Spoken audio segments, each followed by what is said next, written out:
നമസ്കാരം. സെപ്റ്റംബർ 9 രാജ്യത്ത് ഉപരാഷ്ട്രപതി തെരഞ്ഞെടുപ്പ് നടക്കാനിരിക്കെ നിലവിലെ രാഷ്ട്രീയ ചലനങ്ങൾ ഏറെ ശ്രദ്ധേയമാണ്. ജഗദീപ് ധൻഖർ രാജിവെച്ചതിനെ തുടർന്നാണ് ഈ തെരഞ്ഞെടുപ്പ് പ്രഖ്യാപിക്കപ്പെട്ടത്. അതേ ദിവസം തന്നെ വോട്ടെടുപ്പും ഫലപ്രഖ്യാപനവും നടക്കുമെന്നതിനാൽ തന്നെ രാജ്യത്തിൻ്റെ അടുത്ത ഉപരാഷ്ട്രപതി ആരായിരിക്കുമെന്നറിയാൻ ആകാംക്ഷയോടെ കാത്തിരിക്കുകയാണ് രാഷ്ട്രീയ നിരീക്ഷകർ. ഈ തെരഞ്ഞെടുപ്പ് പ്രക്രിയയിൽ ഏറ്റവും കൂടുതൽ ചർച്ച ചെയ്യപ്പെട്ട ഒരു പേര് കോൺഗ്രസ് നേതാവ് ശശി തരൂരിൻ്റെതാണ്. കോൺഗ്രസ് നേതൃത്വവുമായി നിലവിൽ അകന്നു നിൽക്കുന്ന തരൂരിനെ BJP ഡൽഹിയിലേക്ക് വിളിപ്പിച്ചതോടെയാണ് വലിയ അഭ്യൂഹങ്ങൾ ശക്തമായത്. ഉപരാഷ്ട്രപതി സ്ഥാനത്തേക്ക് അദ്ദേഹത്തെ പരിഗണിച്ചേക്കാമെന്ന സൂചനകൾ അന്ന് മാധ്യമങ്ങളിൽ നിറഞ്ഞു നിന്നിരുന്നു. എന്നാൽ ഈ ചർച്ചകൾ വിജയകരമായി മുന്നോട്ട് പോയില്ല. സ്ഥാനാർത്ഥിത്വവുമായി ബന്ധപ്പെട്ട് BJP മുന്നോട്ട് വെച്ച ചില നിബന്ധനകളിൽ ഇരുപക്ഷത്തിനും യോജിപ്പിലെത്താൻ കഴിഞ്ഞില്ല. വിശ്വസനീയമായ കേന്ദ്രങ്ങളിൽ നിന്നുള്ള വിവരങ്ങൾ അനുസരിച്ച് സ്ഥാനാർത്ഥിത്വം ഉറപ്പാക്കാൻ ശശി തരൂർ BJPയിൽ അംഗത്വം എടുക്കണമെന്ന ഒരു നിബന്ധന മുന്നോട്ട് വന്നിരുന്നു. എന്നാൽ താൽക്കാലിക നേട്ടങ്ങൾക്കായി പാർട്ടി മാറാൻ തരൂർ തയ്യാറായിരുന്നില്ല. പകരം പുറത്തുനിന്ന് പിന്തുണ നൽകുന്നതിലൂടെ കേന്ദ്ര സർക്കാരിൽ ഒരു പദവി തനിക്ക് ലഭിക്കുമെന്ന തരൂറിൻ്റെ പ്രതീക്ഷകൾക്ക് ഇത് തിരിച്ചടിയായി മാറി. ഒടുവിൽ താൻ കോൺഗ്രസിൽ തന്നെ ഉറച്ചു നിൽക്കുമെന്ന് തരൂർ വ്യക്തമാക്കുകയായിരുന്നു. BJP നൽകിയ വാഗ്ദാനങ്ങൾ നിരസിച്ചുകൊണ്ട് അദ്ദേഹം എല്ലാ അഭ്യൂഹങ്ങൾക്കും വിരാമമിട്ടു. ഉപരാഷ്ട്രപതി തെരഞ്ഞെടുപ്പിൻ്റെ ഫലം പ്രവചനാതീതമല്ല. വോട്ടർമാരുടെ ഘടനയാണ് ഇതിന് പ്രധാന കാരണം. രാഷ്ട്രപതി തെരഞ്ഞെടുപ്പിൽ സംസ്ഥാന നിയമസഭകളിലെ അംഗങ്ങൾക്കും വോട്ടവകാശമുണ്ട്.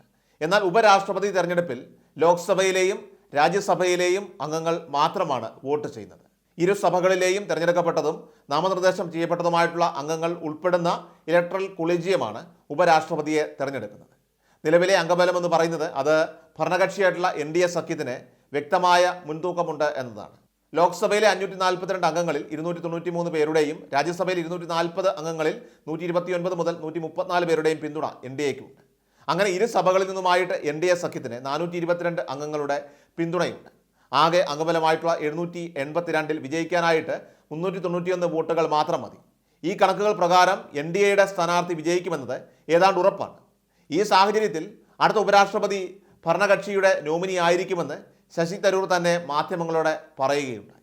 ഉപരാഷ്ട്രപതി സ്ഥാനാർത്ഥിയെ തീരുമാനിക്കുന്നതിൽ ഭരണപക്ഷം പ്രതിപക്ഷവുമായി കൂടിയാലോചിക്കുമോ എന്ന ചോദ്യത്തിന് അതൊക്കെ ആർക്കറിയാം എന്നായിരുന്നു തരൂരിൻ്റെ മറുപടി. തെരഞ്ഞെടുപ്പ് കമ്മീഷൻ്റെ അറിയിപ്പ് പ്രകാരം സ്ഥാനാർത്ഥിത്വം നൽകാനുള്ള അവസാന തീയതി ഓഗസ്റ്റ് 21.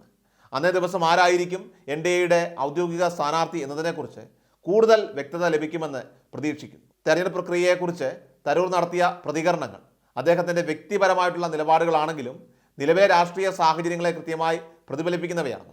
ഏതായാലും ഈ ഒരു തെരഞ്ഞെടുപ്പ് അത് NDA സഖ്യത്തിന് ഒരു വെല്ലുവിളി ആയിരിക്കില്ല എങ്കിലും ഉപരാഷ്ട്രപതി സ്ഥാനത്തേക്ക് ആരെയാണ് പരിഗണിക്കുക എന്നത് തീർച്ചയായിട്ടും കാത്തിരുന്ന് കാണേണ്ടതാണ്. അത് BJPയുടെ രാഷ്ട്രീയ തന്ത്രങ്ങളുടെയും ഭാവിയെക്കുറിച്ചുള്ള കാഴ്ചപ്പാടിനെയും ഒക്കെ തന്നെ ഒരു സൂചന നൽകുന്ന ചിത്രം തന്നെയായിരിക്കും.